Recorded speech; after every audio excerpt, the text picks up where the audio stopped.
감사합니다.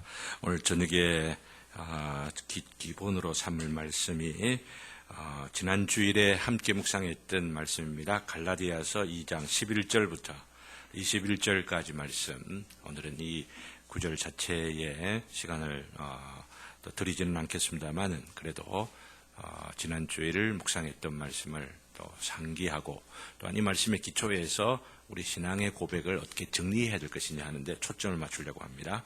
2장 11절부터 우리 21절까지를 우리 다 같이 읽겠습니다. 자신을 알고 봉독합니다. 다 같이 시작. 게바가 안디옥에 이르렀을 때에 책망받을 일이 있기로 내가 그를 대면하여 책망하였노라. 야고보에게서 온 어떤 이들이 이르기 전에 게바가 이방인과 함께 먹다가 그들이 오매 그가 할례자들을 두려워하여 떠나 물러가매 남은 유대인들도 그와 같이 외식하므로 바나바도 그들의 외식에 유혹되었느니라. 그러므로 나는 그들이 복음의 진리를 따라 바르게 행하지 아니함을 보고 모든 자 앞에서 게바에게 이르되 내가 유대인으로서 이방인을 따르고 유대인답게 살지 아니하면서 어찌하여 억지로 이방인을 유대인답게 살려 하느냐 하였노라.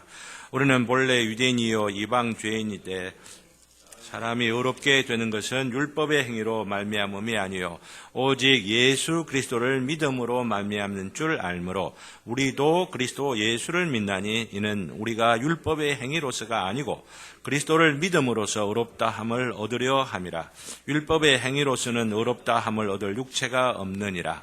만일 우리가 그리스도 안에서 의롭게 되려 하다가 죄인으로 드러나면 그리스도께서 죄를 짓게 하는 자냐? 결코 그럴 수 없느니라. 만일 내가 헐었던 것을 다시 세우면 내가 나를 범법한 자로 만드는 것이라. 내가 율법으로 말미암아 율법에 대하여 죽었나니 이는 하나님에 대하여 살려 함이라. 내가 그리스도와 함께 십자가에 못 박혔나니 그런즉 이제는 내가 사는 것이 아니요 오직 내 안에 그리스도께서 사시는 것이라. 이제 내가 육체 가운데 사는 것은 나를 사랑하사 나를 위하여 자기 자신을 버리신 하나님의 아들을 믿는 믿음 안에서 사는 것이라. 내가 하나님의 은혜를 패하지 아니하노니 만일 의롭게 되는 것이 율법으로 말미암으면 그리스도께서 헛되이 죽으셨느니라. 이 본문을 통하여 지난 주일에 말씀드렸고 강조했던 것을 두 가지로만 간단하게 요약을 한다면은 기본이 뭐죠?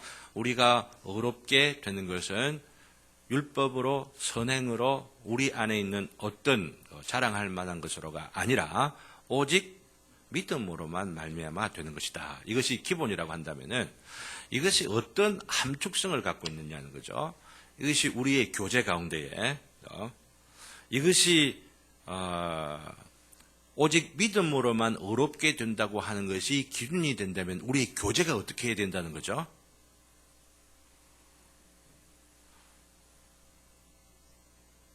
전라도끼리 때문에 만나고 또 아니면은 대학 출신이기 때문에 만나고 아니면은 아파트 사는 사람들끼리 만나고 이런 기준들이 다 잘못된 것이다라고 하는 거죠. 그죠? 믿음으로 만난다라고 하는 것. 믿음이 기준이 되어서 믿음으로 말미암는 그 의로움으로 우리가 교제한다고 하는 것은 사회적인 함축성이 굉장히 많이 있어요. 이 원리를 우리가 알고 우리가 믿음을 믿는다, 믿음을 가지고 있다라고 말하면은 항상 우리의 교제가 어떠한지를 스스로 살펴볼 필요가 있는 거죠. 그래서 우리가 완전하지는 못해도 말씀은 그대로 행하지 못하지만 기준이 이렇구나 생각하고 그 기준을 따라서 살아가려고 할 때에 우리가 그리스도 안에서 의롭게 된 자로 그리스도를 자꾸만 닮아가게 되는 거죠. 이게 첫 번째 믿음으로 의롭게 된다는 바로 이 위대한 종교개혁의 교리, 칭의 교리가 우리에게 주는 사회적인 임플리케이션, 함축성이라는 거죠. 우리의 교제, 교회, 관계들에 있는 함축성이라는 거고. 두 번째는 제가 강조를 했던 게 뭐냐면은 바로 그런 것이 사실 가능하기 위하여서 오늘 본문이 기록되어 있는 거거든요. 바울 사도가 자기를 갈라디아 사람들에게 어리석도다 책망까지 하면서 또 심지어는 베드로까지 책망하고 바나바까지 책망하고 심지어는 다른 복음을 전하면은 천사라도 저주를 받을지어다 이렇게 정말 평범한 선언이 아닌 엄청난 이런 선언들을 하게 되는, 바로 이것은 앞에 말씀드린 그런 함축성과 더불어서 우리가 믿음으로 의롭다 여김을 받는다는 그 믿음이 무엇냐라고 하는 것이 오늘 본문처럼 더 자세하게 구체적으로 도전적으로 되어 있는 게 없다는 것을 아셔야만 하죠. 믿음으로 의롭게 된다 할 때 그 믿음은 무엇을 말하는 것이냐 하면은 내가 그리스도와 함께 하나가 되는 것, 연합하는 것. 오늘 이 본문 특별히 20절에는 내가 그리스도와 함께 십자가에 못 박히는 것. 한편으로는 못 박히고요. 이 못 박히는 것은 또한 동시에 내가 나 자신을 못 박는, 한편으로는 수동적이고 한편으로는 능동적인 것이 동시에 진행이 되어집니다. 그렇기 때문에 여기는 못 박혔나니라고 되어 있으면서도 제가 자주 말씀드리는 갈라디아서 5장 24절에 보면은 못 박았느니라, 이건 능동적이고 적극적으로 또한 표현을 하고 있는 거죠. 근데 이것이 우리가 한다고 해서 되는 게 아니고 하려고 해서 되는 것이 아니라 하나님께서 성령의 능력과 역사하심과 감동을 통하여서 주어지는 은혜예요. 믿음이라는 건 우리 권사님도 기도하시면서 그랬지 않습니까? 믿음이라는 것이 내가 가지려고 하는 믿음, 여기에서 그치는 것이 아니라 하나님께서 주셔서 내가 믿어지는 바로 이 믿음. 이것이 오늘 본문과 더불어 똑같이 이야기한다면은 그리스도와 함께 내가 못 박히는 믿음이고 또한 내가 내 자신을 못 박는 믿음이라고 할 수가 있는 거죠. 이것이 될 때에 이 믿음으로 인하여 우리가 의롭다고 여겨지는 바로 이런 역사가 일어나게 되는 것이죠. 이것이 위대한 칭의 교리입니다. 그러니까 그저 단순하게 나는 믿는다고 말하면서 나의 은밀한 생활들 가운데는 하나님을 사랑하는 것도 없고 하나님 앞에 거룩하고 경건한 것도 없이 모양만 경건하고 사람 보면은 어쩌 뭐 이렇게들 하고 믿는 사람 같이 이렇게 폼 잡고 하는 것이 아니라 그 경건이 능력이 되어서 우리 삶의 실제가 되고 우리를 움직이는 동력이 되어지는 바로 그러한 믿음. 그 믿음이 기독교 바로 이 복음을 통하여서 또 성경을 통하여 우리에게 강조하는 것이죠. 또 이 믿음은 나중 오늘 칭의 11장이죠. 그리고 12장에서는 입양에 대해서 배우고 그리고 13장에는 성화에 대해서 배우고 그다음에 14장에 오면은 이 믿음을 다시 한번 우리가 정리하면서 우리가 확인하게 될 것입니다.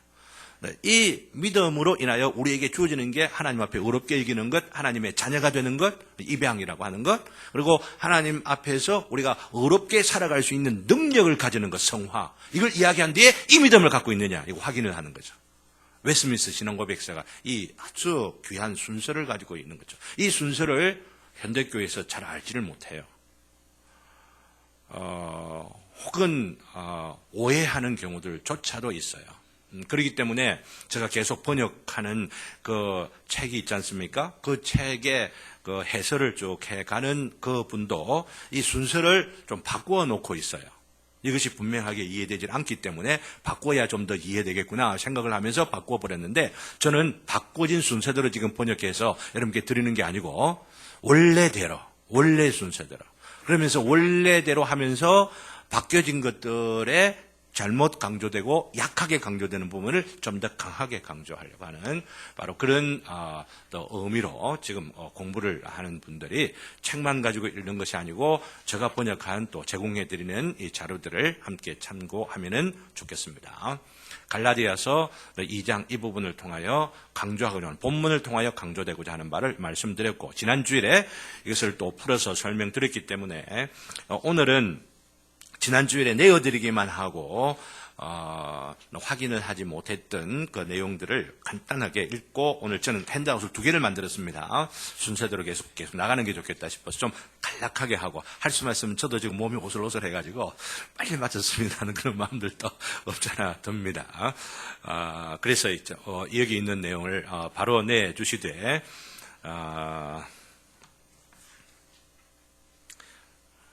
칭의 1, 2절 나와 있는 부분 있죠? 네, 1절을 우리가 다 같이 한번 읽도록 그렇게 하겠습니다. 안에 있는 성경 교재들을 내어드리는 이 교재들은 여러분들이 항상 개인적으로 여러분들 또 연구도 하고 또 성경도 찾아보시고 한번 읽어보도 보시고 또 제가 번역체이기 때문에 아직 좀 껄끄러워서 잘 이해되지 않는 그런 분들은 언제든지 저한테 이게 무슨 뜻입니까 하고 질문도 해보시고 또 그 밑 뒤에 나와 있는 문제들을 제가 문답 질문들을 다 해결하지 못하고 풀지를 못하고 또 타치하지 못하고 넘어가는 부분들을 하더라도 개인적으로 공부하기 위하여서 이게 내어드리는 거예요. 1절 우리 다 같이 한번 읽습니다. 다 같이 시작. 하나님께서 효력 있게 불러주신 자들은 또한 값없이 의롭게 하시는데 이들에게 의를 주입함으로써가 아니라 이들의 죄를 용서하시고 이들을 의로운 자로 용납하심으로 의롭게 하신다. 이는 이들 속에 행한 바나 이들이 이룬 바가 아니라 그리스도의 덕분 때문이다. 또 믿음 자체, 믿는 행위나 혹은 어떤 복음적인 순종을 그들의 의로 여겨 그들에게 전가함으로서가 아니라 그리스도의 순종과 속상을 그들에게 돌림으로써 이루신다. 믿음으로 이들은 그리스도와 그분의 의를 받아 의지한다. 이 믿음은 이들에게서 난 것이 아니라 하나님의 선물이다. 즉 하나님께서 주시는 그 선물로 말미암아 우리가 의롭게 된다라고 하는 겁니다. 그리고 우리 안에서 믿을 수 있는 능력이 있거나 믿을 수 있는 가능성, 우리 안에 나는 어떤 그 무엇이 아니라 오직 예수 그리스도가 우리를 위하여 십자가에서 하신 바로 그 일에 근거해서, 그 말을 좀 어렵게 속상이라고 하는 말이 어려운 단어이지만은 이제는 몇 번 반복되어 왔기 때문에 어렵다고 여기지 않으시겠죠. 네, 이 말씀을 드리니까 생각이 납니다. 어제 제가 원주를 다녀왔는데 참 뭐랄까요, 우리와 똑같은 어쩌면은 원주가 인구가 35만밖에 안 됩니다. 근데 부산은 지금은 350만이잖아요. 10분의 1밖에 되지 않는 도시에 사는 아줌마들이 와 정말 열심을 너무 많이 갖고 그러면서 어떤 한 분은 그 독서 모임이 있는데 그 독서 모임에 한 3년 정도 교회를 시작하면서 그 독서 모임을 통하여서 책을 읽는데 제가 번역한 책이 쉬운 책도 있지만 어려운 책이 있거든요. 어려운 책 중에 가장 어려운 책을 딱 읽는데 하루 만에 읽어버렸대요.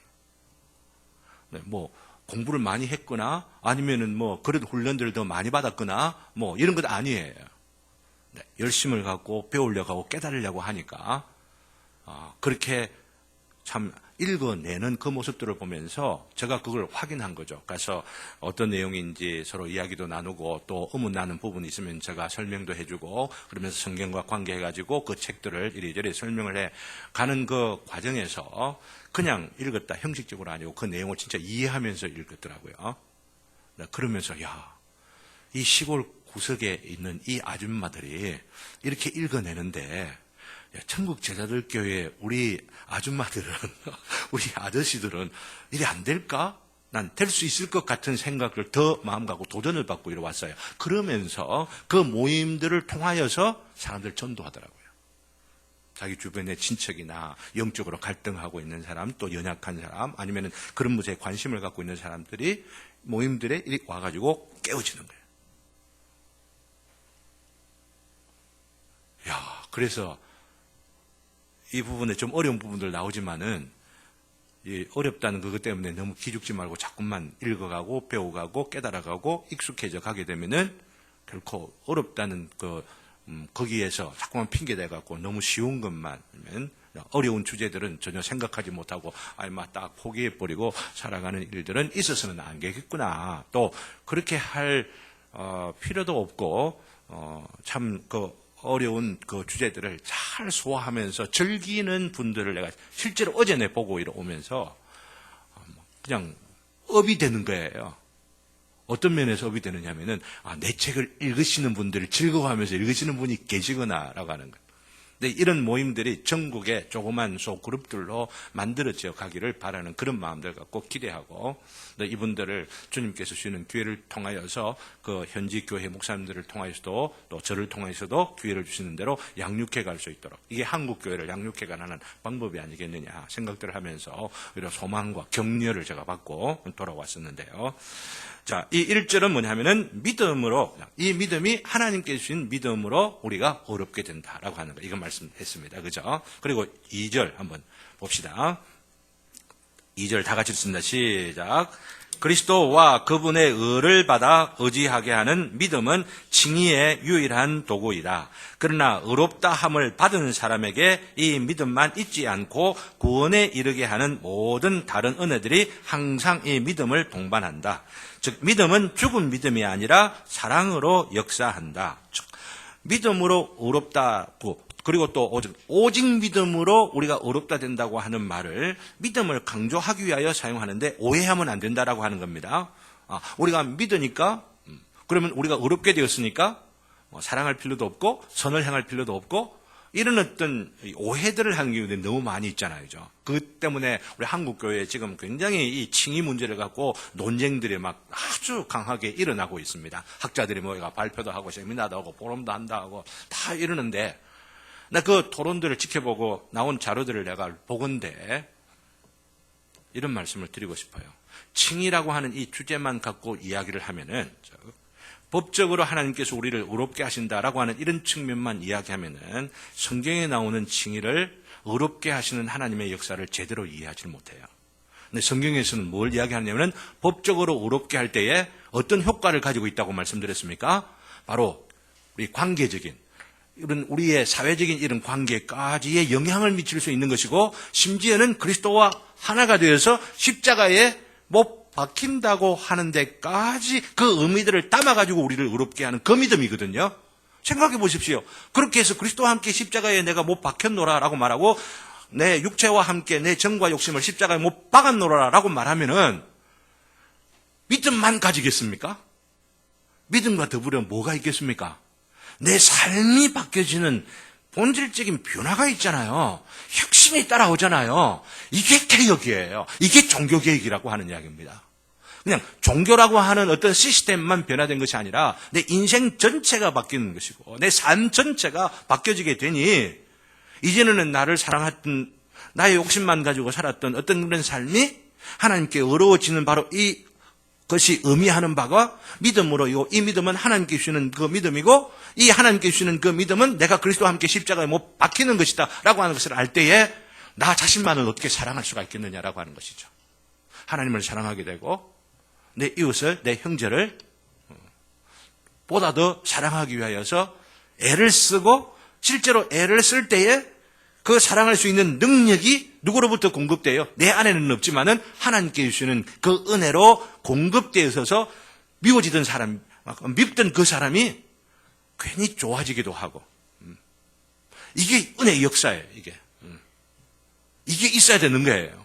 장훈 형제도 이렇게 하는데 왜 그런지 는 모르겠는데, 이게 될 때에 교회를 다니는 게 이거구나, 이걸 알게 되는 거고, 이게 교회에서 말하는 복음이구나, 이건 모르면 내가 아직 껍데기구나, 이리 생각을 해야지. 거기 막 이리 자꾸 흔들고 거부하려고 하면 아무 소용, 자기 손해지 뭐.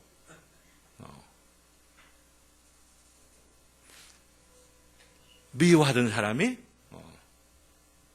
이상하게도 안아지게 되고 이해하게 돼주고 품어지게 되고, 그렇다고 막 그냥 발바닥까지 혀로 막 핥아갖고 막 살아간다고 이런 이야기를, 그런 이야기를 하라고 하는 건 아닙니다. 네. 그런 유의 것들 이야기를 드리는 것이 아니고, 마음 가운데 미움과 증오가 사라지게 되는 거예요. 그래서 할 수만 있는 대로 상대방이 이해하려고 하는 마음이 생기게 되고 이해가 되어져 가게 되고, 그러다가 어떻게 돼요? 하나님께서 힘 주시면은, 내가 잘한 줄로만 생각을 했는데 내 잘한 것만 아니고 내 못한 것도 있구나 생각을 하고, 하나님 앞에 이것이 회개가 되어지고, 하나님 앞에 회개되어지는 마음이 참되고 이러면은 내하고 다투었던 그 사람에게 미안합니다 할 마음이 생기게 되는 거예요. 이전에는 불가능했던 일들이, 자존심 상하는 일들이, 그런데도 그게 되어지는, 이게 기적이라고 하는 이야기예요. 기적 중의 기적이 바로 이런 변화의 기적이죠. 돈이 막 기도했더니 막 하늘이 열려갖고 막 그냥 뭉터기로 떨어지는 이런 것들도 기적일지도 몰라도, 그죠? 우리 약했던 몸이 금방 낫게 되고, 이런 것들도 기적일지를 몰라도, 가장 위대한 기적은 나를 사랑할 수밖에 없던 자가 하나님을 진심으로 사랑하게 되고, 또한 더 나아가서 이웃들을, 아니면 내가 미워하고 거리를 두려고 하고 그러면서 뭔가 지금 참 미워하던 원수라고도 할 수가 있는 그런 사람들조차도 품어지는 마음이 되어지는 것. 이것이 어느 한순간에만 아니고, 그죠? 그 마음이 주어지기 시작하는 때부터 시작을 해서 그것이 자주 여러 대상에 대해서, 할 수만 있는 많은 대상에 대하여서 가져지게 될 바로 그때, 그 처음 그런 마음이 주어지는 그 순간이 이제는 하나님 앞에 의롭게 되지는 순간이고, 하나님 앞에 변화되었다 말할 수 있는 중생과 거듭남의 순간이고, 동시에 다음 주제를 통해 말씀드린 것처럼 하나님 앞에 입양되어져 하나님의 자녀가 되는 순간이고, 참되고 진정한 의미로서 거룩하게 되어져가는 순간, 성화의 순간이 되어지는 거예요. 그런 은혜가 체험되어지기를 주님의 이름으로 기원합니다. 그런 면에서 우리 장훈 형제도 파이팅! 그렇게 되어지기를 또 바라는 거예요. 그죠? 그런 소망이 있어야 돼, 교회 다니면서. 자, 여기 이제 제목까지만 읽었고, 오늘은, 이거 넘어갑니다. 앞에 것. 오늘 내어드리는 3절, 4절에 있는 그 부분을 가지고, 남은 시간을 좀 살펴보고 또 마치도록 하겠습니다. 3절을 우리가 다 같이 읽겠습니다. 3절. 다 같이. 시작. 그리스도께서는 친히 순종하시고 죽으심으로 의롭게 하신 모든 이들의 죄의 빚을 다 갚아주셨고, 이들을 대신하여 아버지의 공의를 온전하고 참되고 충분하게 속상하셨다. 그러나 아버지께서 그분을 그들에게 주셨고, 그들 속에 있는 어떤 것이 아니라 그들 대신에 값없이 그분의 순종과 속상을 용납하신 만큼 그들의 칭의는 오직 값없이 은혜에서 난 것이다. 이는 하나님의 엄정한 공의와 풍성한 은혜가 죄인들의 칭의를 통하여 영광받게 하기 위함이다. 여기서 강조하고자 하는 바는 뭐냐면은, 우리가 믿음으로 의롭게 된다 하니, 바로 이 믿음을 오해해가지고 우리가 무슨 공로를, 믿음조차도 공로처럼 생각하면서 이 공로가 되는 믿음으로 인하여 의롭게 되는 게 아니고, 값없이 오직 은혜로서 우리 자격 없는 우리가 의롭게 되어졌다라고 하는 것을 강조하는 거죠. 근데 자격이 없는데도 왜 우리가 의롭게 되어졌습니까? 바로 그리스도께서 하신 완전한 순종. 이것을 조금 또 속상하셨다는 말, 속상이라는 말이 또 나오죠, 그죠? 이 속상은 그리스도께서 십자가에 못 박히셔서 죽음 당하신 바로 그것을, 또 다른 말로 하면은 구속이라는 말로도 대신할 수가 있는 말입니다. 영어로 보면은 redemption이라고 하는 말입니다. 혹은 atonement 이렇게도 이야기를 합니다. 구속이라는 말을 왜 속상이라는 이런 말로 번역을 했냐면은, 구속이라고 하면은 잡혀 들어가는 것처럼 경찰서에 잡혀 구속되는 거, 이런 오해도 있기 때문에 참 설명하기가, 번역하기가 좀 어려운 그런 단어여서 어떤 이들은 이렇게 속상이라는 말로 구속하여 보상하는 이런 것. 그러니까 우리가 값없이 오직 은혜로만 의롭게 되어지는 것은 우리 안에서 난 그 어떤 무엇으로도 전혀 관계없이 오직 누구의 것으로만, 그리스도의 것으로만, 그리스도가 태어나시고 수고하시고 잘하시고 행하시고 말씀하시고 또한 이루신 십자가의 그 공로, 그것으로만 우리가 의롭게 되어진다라고 하는 것을 강조하는 것이 값없이 은혜로 의롭게 되어진다, 이것을 강조하는 것이죠. 이게 지금 3절이고, 이제 4절이 오늘 말씀드리면서 또 결론을 내리려고 하는 부분이 4절. 쉽다 싶으면서 가장 쉬운 말씀이면서도 또 조금은 가장 좀 어려운 부분이 있습니다. 4절 다 같이 읽습니다. 시작. 하나님께서는 영원부터 피택자들을 의롭게 하시기로 작정하셨다. 그리고 그리스도께서는 때가 참에 그들의 죄 때문에 죽으셨고 그들의 칭의를 위하여 부활하셨다. 그럼에도 성령께서 적정한 때에 그리스도를 그들에게 실제로 연합시켜 주시기 전에는 의롭다 함을 받는 것이 아니다. 자, 우리가 지금까지 믿음으로 의롭다 여김을 받는다. 그리고 우리가 값없이 은혜로 의롭다함을 받는다. 그리고 왜 어떻게 믿음으로 어떻게 값없이 의롭다함을 받느냐 하면은 그 기초는 그리스도의 우리를 위하여 죽으신 그 삶과 그 죽으심으로 인하여 그 완전한 순종으로 인하여서 우리가 값없이 의롭다함을 또 믿게 되는 그 믿음으로 의롭게 되어지는 바로 이거 말씀을 드렸습니다. 근데 이제 어떤 문제가 생기느냐 하면은 여러분 자신 스스로에게 한번 적용을 한번 시켜보시기를 바랍니다. 나는 언제 의롭게 받았는가? 지금까지는 의롭게 받은 것의 방식, 원리를 이야기했다면은 나는 그러면은 언제 의롭다함을 받았는가? 아니면은 받을 것인가? 이거 한번 적용시켜서 한번 여러분 답을 한번 내보시기를 바랍니다. 이게 굉장히 중요하잖아요. 그죠? 이 문제를 앞에 말씀드린 것처럼 14장에서 15장에서 다시 한번 정리를 쫙 할 겁니다. 정리를 하기 전에 핵심을 또 한번 강조하고 또 강조하고 있는데, 다른 말로 말씀드리면은, 그죠? 왜 이런 질문이 생기게 되냐면은, 하나님께서 구원하기로 예정한 사람들은 구원을 받게 되어지는데, 그러면 영원전에 내가 구원받기로 예정된 사람으로서 하나님께서 예정하신 그 영원전에 내가 의로워졌느냐? 아니면 최소한 예수님께서 십자가에 죽음 당하시는 바로 그때에 죄인들을 의롭게 하기 위하여 죽음 당하셨으니 그 죽음 당하시는 바로 그 일로, 즉 구속이 완성되신 바로 그 순간에부터 나는 의롭게 되었는가? 아니면은 내가 과연 언제 의롭게 되지? 라고 하는 질문을 던져면서 내 자신에게 적용시켜 보아야만 하겠죠. 아니면은 내가 살아서는 내가 의롭게 되는 것이 아니고 죽을 때쯤 가봐야, 아니 죽을 때쯤도 아니고 예수님께서 와봐야 그때의 역사가 다 드러나면서 어떤 사람은 의롭게 하는 거고 어떤 사람은 의롭게 하지 않은 거고 그때에 드러나는 것인가? 이 질문을 하고 여기에 답을 할 수 있어야만 되겠죠. 그래야 이 답을 하면서 내가 과연 나는 의롭게 된 사람이구나, 나는 의롭다함을 받은 사람이구나, 이걸 알 수가 있는 거죠. 죄송합니다. 그래서 우리 장전사님께 여쭤볼까? 우리 피아노 이렇게 쳐주시고 얼마나 수고하시고 너무 감사한지, 연말 지나고 이러면서 굉장히 애를 많이 쓰시고 또 힘드시고 이러시는 중에도 우리 참 와서 봉사하시는 거 얼마나 감사한지를 몰라요. 그죠? 언제 이 자기가 의롭다 여김을 받으신 것 같아요? 예. 그러면은 십자가에 죽으실 바로 그때에 나는 의롭게 되었다, 그죠? 나는 태어나지도 않았을 때인데 그때 이미 내가 의롭게 되어 있었다, 그죠? 어떻게 생각하십니까? 저기 우리 이정미 집사님. 이정미 집사님은 나는 언제 의롭게 되었다고 생각하세요? 자기 자신을?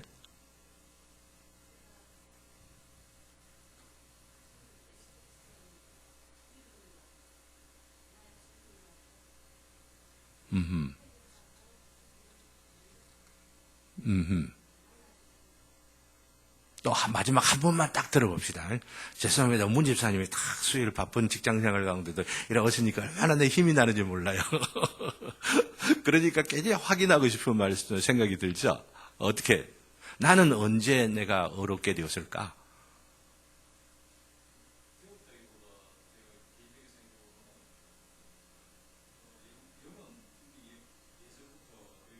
그 예전이 언젠데?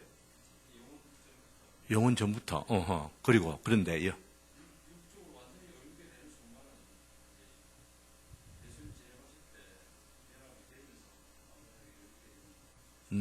그러면은 예수님 오시기 전에는 내가 의롭게 된 자라고 하는 것을 완전하게 되어져 가는 중이다. 근데 여기서 말하는 것은 성화를 말하는 게 아니고 거룩하게 되어져 가는 과정을 이야기하는 게 아니고 어느 순간에 하나님께서 법적으로 너는 의롭다고 선언을 해주시는 일이 있느냐라고 하는 거죠. 언제?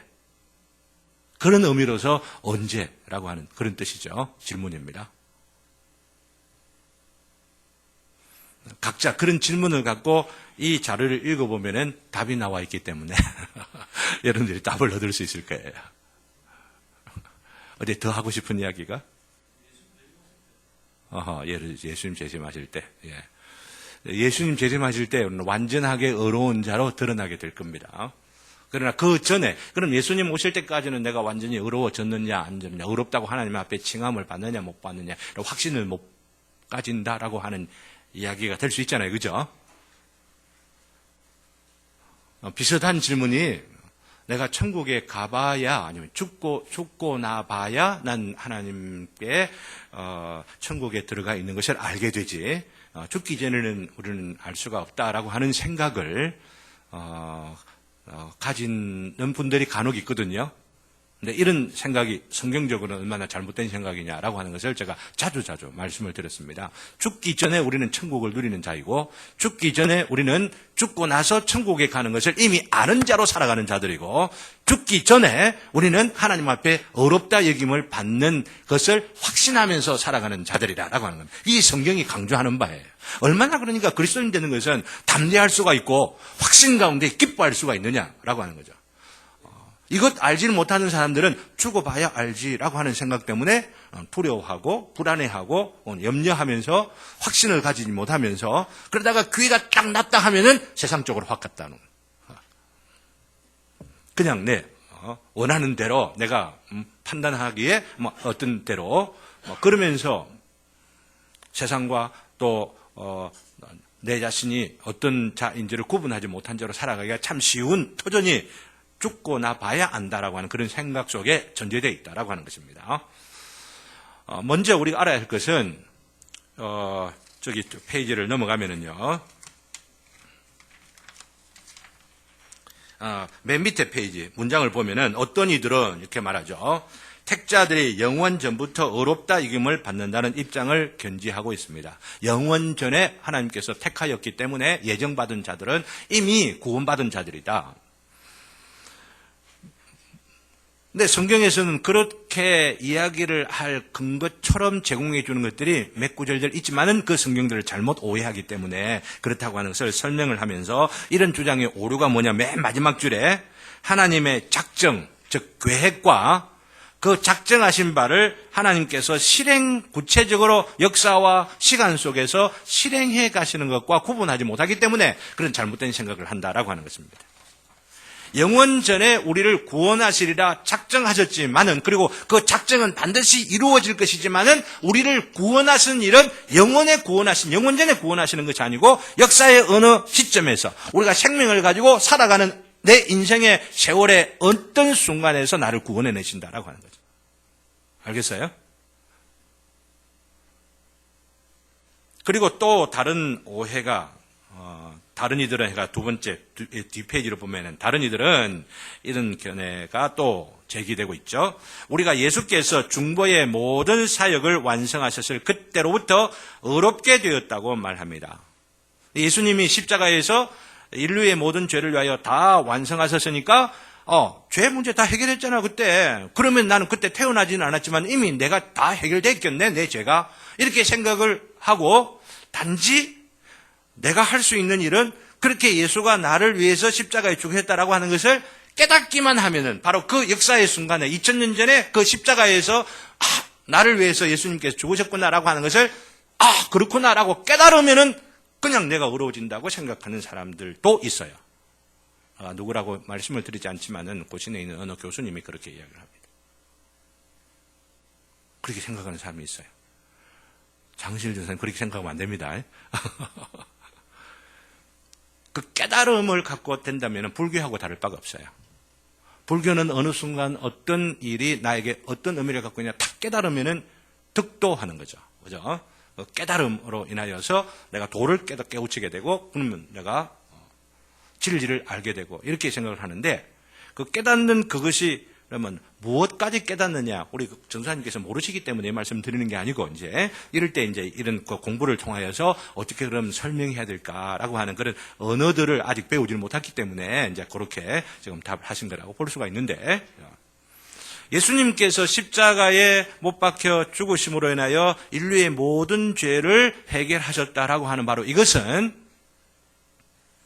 앞으로 태어나 인류로서 죄인으로서 살아갈 그 사람들이 어느 순간에 믿음을 갖고 자신들의 삶이 하나님 중심으로 살지 못했구나라고 하는 사실을 철저하게 깨달으면서 회개하는 바로 그 순간에 그 깨달음 자체, 이 믿음과 이 깨달음 자체가 하나님께서 주셔서 바로 이 깨달음으로 인하여 나의 죄를 청산하고 예수님을 나의 주님으로 받아들이게 되는 바로 그 순간에, 바로 그때에 예수님의 그 공로가 나에게 적용된다고 하는 거죠. 누구로 말미암아? 성령님으로 말미암아. 시 공간을 넘어서서 2000년 전에 있던 그 사건이 지금 바로 내 눈앞에서 펼쳐지는 사건인 것처럼, 그러니 갈라디아서 여기 3장에 보면은 예루살렘에서 일어난 바로 그 사건을 염두에 두고 바울 사도가 뭐라고 하냐면 갈라디아가 한 몇천 킬로나 떨어져 있는 바로 그 사람들, 예수님 돌아가신 지 몇십 년 뒤에 살고 있는 그 사람들인데 불구하고 갈라디아 사람들아 라고 말하면서 어리석도다 갈라디아 사람들아, 예수 그리스도께서 십자가에 못 박히신 것이 너희 눈앞에 밝히 보이시거늘. 어떻게 지금 이 예루살렘하고 갈라디아가 떨어져 있는 게 수천 킬로 떨어져 있는데 눈앞에 어떻게 보입니까? 시간도 몇십 년이 지난 뒤에 지금 이 편지를 쓰고 있는데 어떻게 지금 눈앞에 펼쳐질 수 있겠느냐라고 하는 이야기죠. 예루살렘에 살지도 않는 사람들에게. 이 시간과 이 공간의 거리를 메꾸실 수 있는 분이 성령님이시다라고 하는 거죠. 그래서 2000년 전에 있었던 그 사건, 팔레스타인에 있던 그 사건이 대한민국의 2000년 뒤에 살아가고 있는 나인데도 불구하고 생생하게 나에게 다가오는 거예요. 이 사건이 실제로 일어난 그 일들로 마음 가운데 믿어지게 되고, 이 믿어지는 일들은 역사적인 사건으로 그런 일이 있었구나라고 하는 정도가 아니고 바로 나를 위하여 예수님께서 저렇게 조롱을 당하시고 그렇게 무시를 당하시고 그 고통을 당하시면서 나를 위하여 희생당하셨구나라고 하는 그것이 믿어지게 되는 거예요. 이게 보통 사람 안 믿어집니다. 박사한다고 해서 믿어지는 거 아니에요. 세상에 똑똑한 어떤 사람들도 이걸 못 믿는 거예요. 그런데 이것이 믿어지게 하시는 역사가 바로 성령님께서 하시는 거죠. 하나님이 주시는 선물로서 이게 믿어지게 되는 거죠.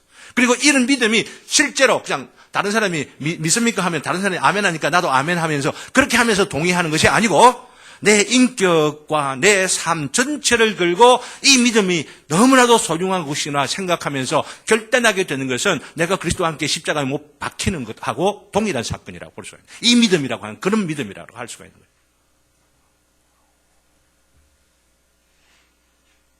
그래서 이제 그 뒤에 설명들을 하고 있습니다. 그죠? 그래서 어렵게 되는 것은 맨 마지막, 그 문장의 맨 마지막에 보면은 이런 이유로 성경은 어느 부분 하는 거 아시겠죠? 사람이 어렵게 되는 것은 율법의 행위가 아니고 행위입니다. 행위로 말미암음도 아니요. 오직 예수 그리스도를 뭐 하는 것으로 말미암은 줄?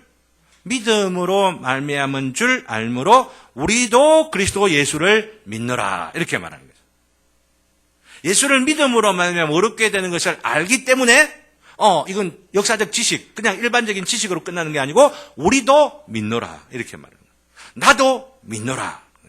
이게 중요한 것이죠. 믿음으로 어렵게 된다는 것을 이런 교리를 통하여, 이런 신조를 통하여 성경을 읽으면서 깨닫는 데서 있는 것이 아니고 나도 믿노라라고 말합니다. 나도 그리스도와 함께 십자가에 못 박히노라. 나도 내 육체와 함께 정과 육심을 십자가에 못 박노라. 그럴 만한 충분한 가치가 있고 예수 그리스도에게 삶의 의미가 예수 그리스도 중심으로 역사와 이 모든 문화와 세계의 운명이 예수 그리스도에게 걸려 있는 줄을 알고 내 인생도 그 예수 그리스도에게 걸어버리는 것, 이게 지금 예수를 믿는다라고 하는 거예요. 이럴 때에 우리 하나님께서 어렵다라고 하는 거예요. 이런 믿음은 나에게 나는 공로가 아니에요. 절대 공로가 아니에요. 내 안에는 이런 믿음을 가질 수 있는 이 자질이나 아니면은 내 안에 있는 어떤 그 소원이나 내 안에 어떤 이런 것들이 전혀 없는 중에 나는 안 믿으려고 애를 쓰고 거역하려 하고 부정하려 하고 막 그냥 그러면서 얼마나 뻗ting기는지 그러면서 뒷발질을 자꾸만 하면서 영을 씁니다. 고개질을 하고 아니야 이렇게 그런 중에 하나님께서 사로잡을 때 믿지 아니하고는 견딜 수 없는 심령으로 하나님 앞에 굴복하고 부분적인 굴복이 아니라 온전한 내 생애를, 나의 영혼 전체를, 나의 삶 전체를 주님 앞에 굴복하면서 우리 인생이 새로워지는, 우리의 지적인 능력이, 그리고 우리의 감성이, 우리의 의지가, 전 인격이 새로워지게 되어지면서 누구든지 그리스도 안에 있으면 새로운 피조물이라, 이전 것은 지나갔으니 새롭게 되었다 하는 이 선언이 해도 즐겁고, 해도 감격이고, 해도 즐거운 거예요. 이 마음이니까 찬송가 171장을 계속 부르는 거예요. 이것이 교회 역사 가운데에서 오해되고 있던 바, 즉 영원 전에도 아니고 십자가의 그 구속의 사건 때문에 우리가 의로워지지만 그 순간에 내가 의로워지는 것도 아니다라고 하는 이것을 우리가 정리를 했다면은 현대에 와서 또 다른 오해가 하나 있어요. 이것만 마치고 그 부분이 이제 이 책에는 좀 자세히 설명되지 않아서 제가 번역을 하면서 빨간 줄로 되어 있는 부분이 있죠, 그죠? 쭉 뒤에 되어 있는 부분은 책에 없는 거지만은 제가 안에 넣어둔 겁니다. 이거 간단하게 이 말씀을 제가 나중에 참고하면서 들을 수 있기를 바랍니다. 그게 뭐냐면은 하나님께서 우리를 부르실 때에 이 부르시는 것은 일반적인 부름 혹은 외적인 부름만 있는 게 아니고 효과적인 부름이 있다고 했죠. 외적인 부르심 아무리 많이 받아도 그것이 실제로 구원에 이르게 돼, 즉 의롭게 여김을 받는 데까지 이르지 못하는 사람들 많이 있다고 말씀드렸습니다. 부름을 청함을 받는 사람은 많지만은 택함을 받는 자는 적도다. 이런 어떤 말씀들로 분명하게 성경에서는 강조되어 있습니다. 근데 이렇게 효과적인 부르심이 시작되어질 때에 시작되는 그 순간에 사람이 거듭나게 되어지고 거듭나게 되는 이 일로 인하여서 모든 게 다 완결되는 것처럼 이해하는 경향들이 현대교회에 있어요. 여기서 중요한 구분을 우리가 해야 할 필요가 있습니다.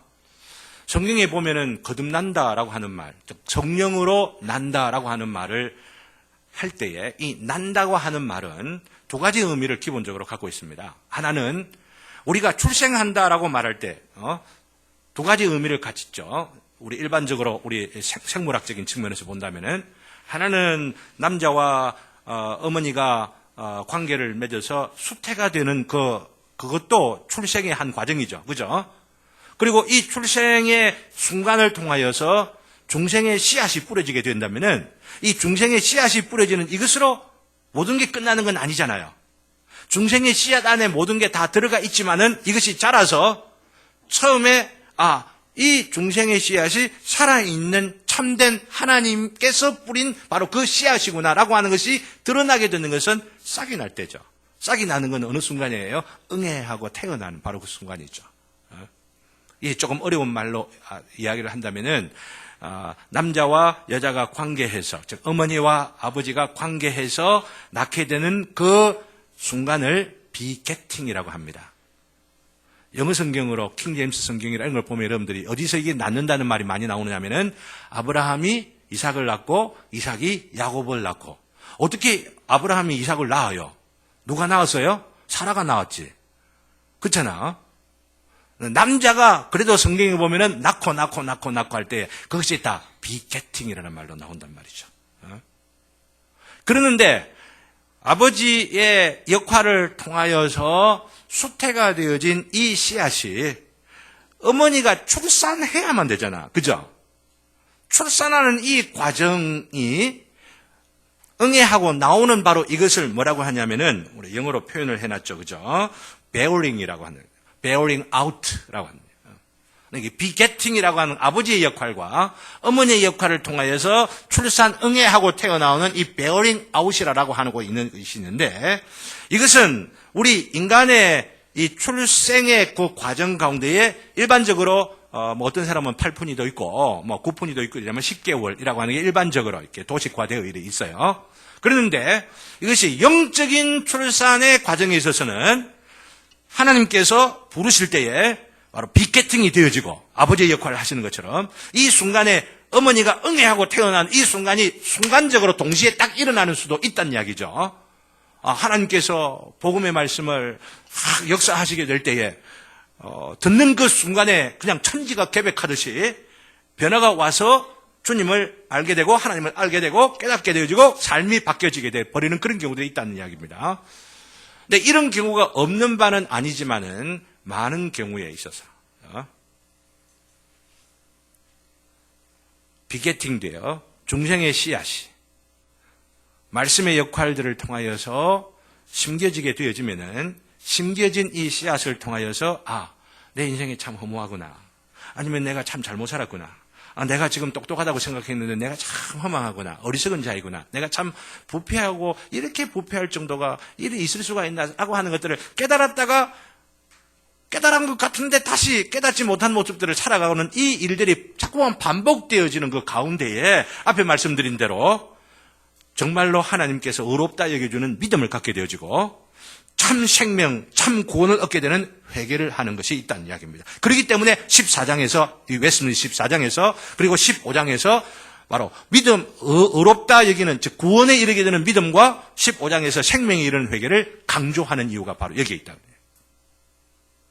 그것이 어떤 믿음인지 어떤 회개인지는 바로 그 뒤에 살펴볼 때 해보되, 이제는 이런 수태, 즉 아버지의 역할을 강조하고 있는 중생의 씨앗, 말씀의 씨앗이 뿌려져서 이것이 자라서 이 말씀으로 인하여 내가 깨닫게 되어지고 내가 더욱더 회개하게 되어지고 반추하게 되고 그러다가 거짓된 것을 발견하게 되고 내 믿음도 거짓이구나라고 하는 것들을 이렇게 수없이 반복하는 듯 하다가 하나님께서 역사하심으로 인하여 내가 참으로 내 자신의 모습을 발견하게 되어지고 그로 인하여서 하나님 앞에 결단할 마음, 내가 숨겨놓은 죄악들까지도 내가 결단한 마음, 내가 알고 있는 범위 내에서 하나님을 부정하고 혹은 하나님 앞에 온전하지 못했던 그 삶의 모습들을 청산하면서 주님 죄송합니다. 이제는 주님 내가 아는 범위 내에서는 내가 참 주님을 실망시키지 않으면서 살아가겠습니다 라고 하는 생의 결단이 있게 되는 거죠. 이 결단이 뭐냐면은 거듭나게 되는, 즉 bearing out이라고 하는 이야기죠.